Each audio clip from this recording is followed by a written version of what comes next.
तस्मात् भारत सर्वात्मा भगवान ईश्वर हरि ततज्ञ भगवाনের কথা খুব মন দিয়ে শুনবে একাগ্র কেন শুনতে শুনতে শুনতে শুনতে তবে ভগবানের কথা ঠিক শাস্ত্রের কথা গীতা ভাগবতের কথা যত শুনবে তত চিত্ত স্নিগ্ধ হবে, মনের অসংস্কার গুলো দূরীভূত হবে, মনের মলিনতাগুলি দূরীভূত হবে। ভগবান স্বতঃস্ফূর্ত ভাবে সেই শব্দের মধ্য দিয়ে প্রকাশিত হবেন। সেই জন্য একাগ্র চিত্তে ভগবানের কথা যত শুনবে শোনার উপরে খুব জোর দেওয়া হয়। মহাপ্রভু সনাতন গোস্বামীকে যে শিক্ষা দিচ্ছেন সেখানেও সেই কথা বলছেন।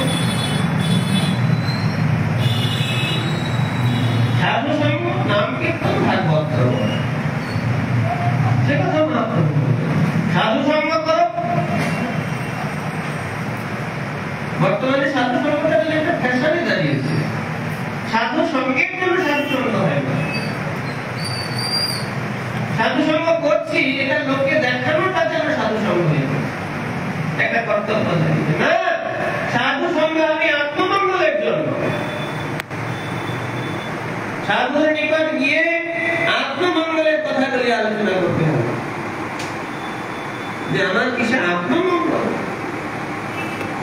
অধিকাংশ ক্ষেত্রে আমরা সংসার জীবনে নানা রকম ঘাত প্রতিঘাতের সম্মুখীন হই, সাধুর নিকট গিয়ে সেগুলো উগরে দেওয়ার চেষ্টা করি।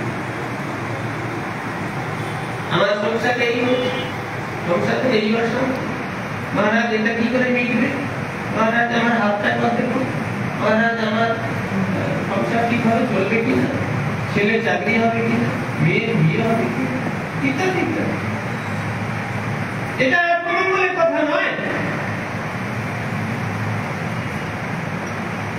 সাধুর সঙ্গে ভগবানের কথা আলোচনা করতে হবে। শতাং প্রসঙ্গান মম বিদ্য সম্মিলিত ভবন্ত হৃৎপর্ণ রসায়ন কথা তজ্জুষণাৎ আশু অপবর্গ বর্তমানি শ্রদ্ধা রতি ভক্তি অনুক্রমিষ্যতি।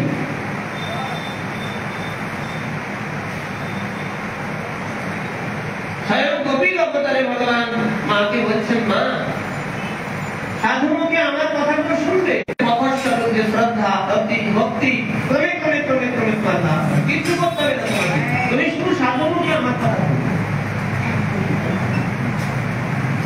তোমার একটাই কর্তব্য। মা জিজ্ঞাসা করলেন, বাবা আমি তো সংসারবদ্ধ জীব, তার উপর স্ত্রী জাতি, সংসারের মহিত, আমার কি করে মঙ্গল?